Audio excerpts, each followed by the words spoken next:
नमस्कार दोस्तों, आज एक और खास विषय पर वीडियो लेकर के आपके बीच में आए हैं। जैसा कि आपने टाइटल देख लिया होगा, इसमें बात करने वाला हूं कि ग्राम सभा का जो सदस्य है या वार्ड सदस्य इसको बोला जाता है, वार्ड सदस्य के क्या अधिकार क्या कर्तव्य होते हैं और वार्ड सदस्य बनकर के आप किस तरह से अपने गांव का विकास कर सकते हैं। बहुत सारे लोग प्रधान का या मुखिया का चुनाव नहीं लड़ पाते हैं अलग अलग कारणों से। कहीं पर जातिगत समीकरण फिट नहीं होते हैं, कहीं पर धार्मिक समीकरण फिट नहीं होते हैं, क्योंकि हमारे यहाँ पर जाति धर्म के आधार पर चुनाव होता है मुखिया का, ग्राम प्रधान का। कई जगह पर सीट रिजर्व हो जाती है, जनरल व्यक्ति और सीट रिजर्व आ गई है तो क्या करें, महिला सीट आ गई, पुरुष है तो क्या करें, गांव के लिए काम करना चाहता है। तो ऐसे समय में वार्ड सदस्य बनकर के काफी काम किया जा सकता है। और कई जगह तो आप हैरान होंगे जानकर के, वार्ड सदस्य के अधिकार ग्राम प्रधान से भी ज्यादा है। जी हां, कई जगह पर जहां ग्राम प्रधान के अधिकार सीमित हो जाते हैं, वार्ड सदस्य के अधिकार बहुत हो जाते हैं। तो मैं इस वीडियो में बताने की कोशिश करता हूं। और वैसे भी मैं चाहता हूं कि ज्यादा से ज्यादा लोगों को यह पता चले कि हमारा त्रिस्तरीय पंचायती राज सिस्टम में जो सबसे छोटी इकाई है चुनाव की, वार्ड सदस्य, उसके पास कितने ज्यादा अधिकार हैं। और जिस दिन यकीन मानिए लोगों को यह अधिकार पता चल गए, तो उस दिन मैक्सिमम लोग वार्ड सदस्य के लिए चुनाव लड़ेंगे। और जब ज्यादा लोग चुनाव लड़ेंगे तो अच्छे लोग जीत करके भी आएंगे और फिर गांव का वास्तविक विकास हो पाएगा। और अभी तो जो स्थिति आप देख रहे हैं, यूपी का अगर अकेला एग्जांपल लूं तो लगभग 1 लाख से ज्यादा वार्ड सदस्य चुन करके नहीं आ पाए। और इसका नुकसान यह हुआ कि 13,000 से ज्यादा ग्राम सभा जो बननी थी या समितियां बननी थी, उन समितियों का नोटिफिकेशन ही नहीं हो पाया। क्योंकि नोटिफाई तब होगी जब कम से कम 2/3 सदस्य चुन करके आए, जितने वहां सदस्य हो उतने सदस्य चुन करके नहीं आए वार्ड सदस्य।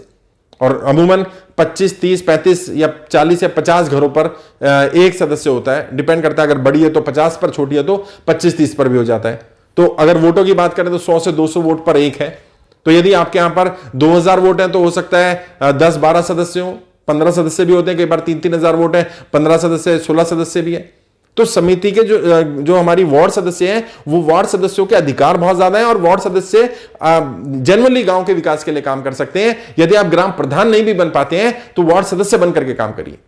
क्या क्या काम कर सकते हैं? वैसे तो बंगाल का एग्जाम्पल लें जो आदर्श तरीका है। बंगाल में आपने सुना होगा, ग्राम प्रधान या मुखिया के लिए चुनाव नहीं होता है जैसे हमारे यूपी बिहार में होता है।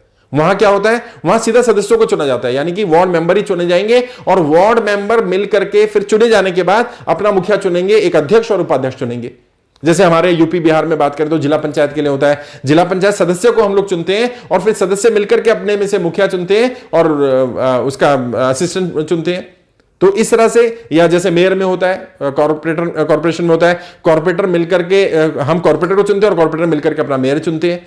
तो इस तरह से वहां बंगाल में तो ग्राम सभा में ही ऐसा होता है, लेकिन बाकी जगह पर उल्टा होता है। यहां पर मुखिया या प्रधान को अलग से चुन लिया जाता है यूपी बिहार में हमारे, और सदस्यों को अलग चुना जाता है। तो वहां लगता है सदस्यों को काम ही नहीं है, मुखिया ही सबसे पावरफुल हो जाता है, वन मैन आर्मी हो जाता है। जबकि सच्चाई यह है कि मुखिया को चुने जाने के बाद भी यदि 2/3 सदस्य चुने नहीं गए तो मुखिया का कोई अधिकार क्षेत्र नहीं रहेगा, कोई काम नहीं कर पाएगा, क्योंकि नोटिफिकेशन ही नहीं हो पाएगा, नोटिफाई नहीं हो पाएगी वो ग्राम सभा। तो सदस्यों का चुना जाना भी जरूरी है। और ये सदस्य क्या करते हैं, ये पूरी स्ट्रक्चर को समझिए। मुखिया हो गया, मुखिया के नीचे मेंबर हो गए, 10, 12, 15 मेंबर जो भी मेंबर है। अब अलग अलग काम करने हैं। अमूमन मैंने एक वीडियो बनाई थी, 25-30 काम होते हैं जो ग्राम सभा में करने होते हैं। उन 25-30 कामों को अलग अलग कैटेगरी में डिवाइड किया गया है। अगर यूपी की बात करें तो यूपी में 6 कैटेगरी में डिवाइड किया गया, 6 मंत्रालय आप समझ सकते हैं, 6 अलग अलग डिपार्टमेंट। बिहार में 8 में डिवाइड किया हुआ है। तो इन 8 या 6 डिपार्टमेंट के अलग अलग समितियां बनती हैं। जैसे शिक्षा समिति बनेगी, स्वास्थ्य समिति बनेगी, विकास समिति बनेगी, निर्माण समिति बनेगी। ये अलग अलग समितियां होंगी और इन समितियों के अलग अलग अध्यक्ष होंगे। मुखिया भी उन समितियों में होता है। लेकिन जैसे निर्माण समिति की बात करें, निर्माण समिति गांव में जितना भी निर्माण होना है, खरंजे का काम हो, कुएं बनने हो, नालियां बननी हो, कोई भी कंस्ट्रक्शन का काम होना है, वो निर्माण समिति की अध्यक्ष मुखिया नहीं हो सकता, कोई वार्ड सदस्य होगा। और निर्माण समिति का मेंबर भी नहीं हो सकता मुखिया। अब यानी कि जो वार्ड मेंबर है वो इतना पावरफुल हो गया कि वो तय करेगा उनके गांव में मनरेगा का काम में जो डेवलपमेंट का काम होना है या निर्माण का काम होना है या जितने भी निर्माण के कार्य हैं वो सब उसकी देखरेख में, उसकी निगरानी में होंगे। अब ये तो वास्तविकता है। हो क्या रहा है, कानून के हिसाब से तो ये होना चाहिए, हो ये रहा है, जो वार्ड सदस्य बन जाते हैं उन्हें पता ही नहीं होता कि वो किस समिति में है। उनके साइन चल रहे होते हैं, मुखिया और बाकी अधिकारी मिलकर के उनके नाम से ही काम चल रहा होता है। उन्हें पता भी नहीं अप्रूवल हो गया, उन्हें पता भी नहीं वो समिति का मुखिया भी है, निर्माण समिति में काम भी हो रहा है। उन्हें थोड़ा बहुत कुछ 10, 20, 50 हजार रुपए दे दिया, वो उस पर खुश हो जाते हैं। उनको लगता है कि ठीक है, मेरा क्या गया। सच्चाई है कि यदि काम करने वाला व्यक्ति हो तो बहुत काम करवा सकता है, बहुत सारे गलत कामों को रुकवाया जा सकता है, दबाव डाल सकते हैं आप, हर तरह का दबाव। यदि आप कंप्लेन कर दें, यदि वार्ड सदस्य है मिल करके कंप्लेन कर दें कि हमारा मुखिया करप्ट है, बेईमान है, गलत काम कर रहा है, हमारे अधिकार नहीं दे रहा है या अपने अधिकारों का दुरुपयोग कर रहा है, तो ऐसे केस में मुखिया को भी हटाया जा सकता है।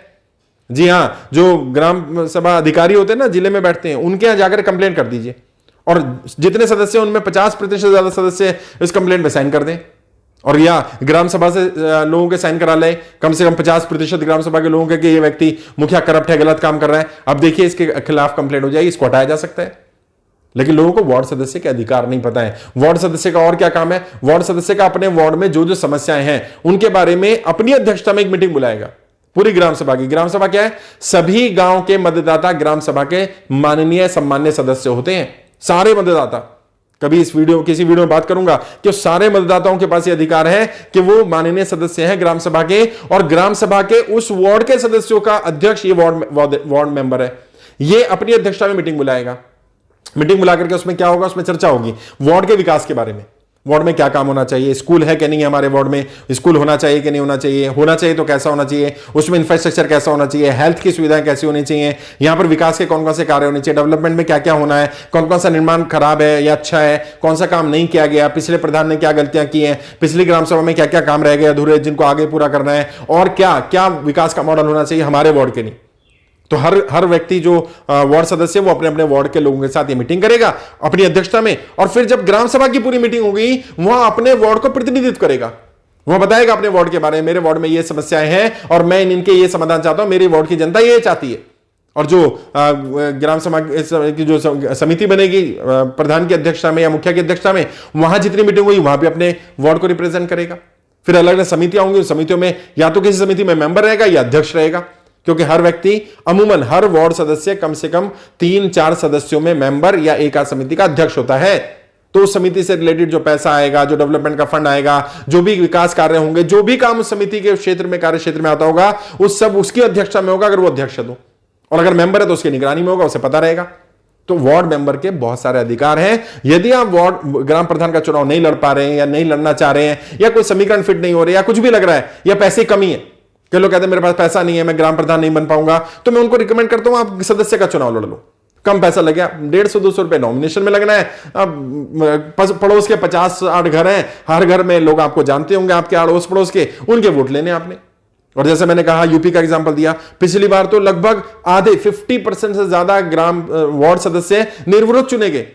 और निर्विरोध का मतलब आप समझ रहे हैं कि कोई दूसरा खड़ा ही नहीं हुआ, क्योंकि लोगों को यह पता ही नहीं था कि यह भी कोई अच्छा पद हो सकता है या मलाईदार पद हो सकता है, क्योंकि लोगों ने तो दलाली का काम करना है। मुखिया को सोचते हैं मुखिया को पैसा मिलेगा, कमीशन एजेंट की तरह काम करेंगे, और वार्ड सदस्य का तो कोई काम ही नहीं है।